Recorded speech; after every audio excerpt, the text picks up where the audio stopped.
The first website you want to be aware of is the U.S. Black Chamber or Chambers of Commerce. The second is Buy Black, and the third is grants.gov. Now, when you go to websites like these three, you are going to be able to access a directory of sorts of funding opportunities where you typically can filter those opportunities based on your industry and their funding deadline. Good evening, everyone. Welcome to day 2 of the virtual summit, hosted in conjunction with the third annual Juneteenth Business Expo. We are in our final workshop or session for today's summit. It's been a very robust and active evening with all of our panelists and our guest speakers. It's been amazing. I hope you've been able to participate. This is part 2 of our business funding presentation. Yesterday, we talked about what you need to do to get prepared for business funding. And today, we're going to actually go over some funding opportunities. Now, let's talk about grant websites. Be sure to write these down. Again, if you register for this workshop, we'll also send this information to you in a handout. The first website you want to be aware of is the U.S. Black Chamber or Chambers of Commerce. The second is Buy Black, and the third is grants.gov. Now, when you go to websites like these three, you are going to be able to access a directory of sorts of funding opportunities where you typically can filter those opportunities based on your industry and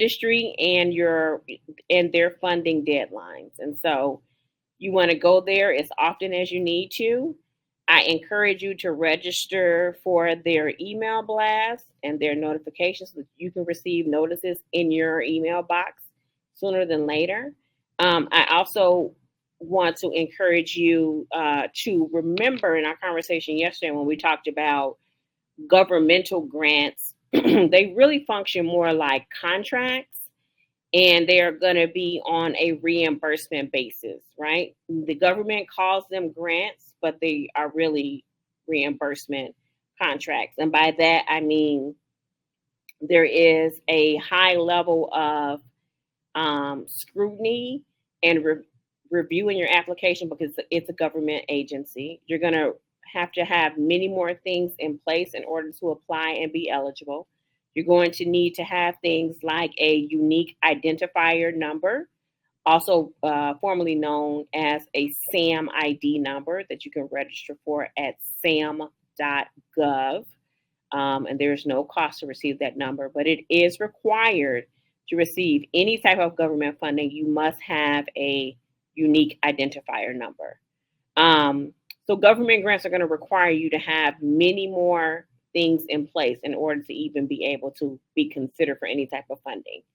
You're going to need to have things like business returns, personal tax returns in some cases. You're also going to be required to complete an audit on an annual basis. So if you know that your business infrastructure currently is not set up in a way where you can produce those things currently to apply, or it's not set up in a way where you can or you want to go through that level of regulation and review on an annual basis, governmental grants probably aren't the best place for you at this time. But you do still want to familiarize yourself with these websites so that you know the opportunities available to you, as well as you can have an early understanding of what the requirements are so that you can prepare to ready yourself to apply at a later date should you be interested in going down that route. Local resources that everyone has available to you. The SBA sanctions what they call small business development centers in every state across the country. I encourage you to visit your local SBDC, get connected with a business advisor.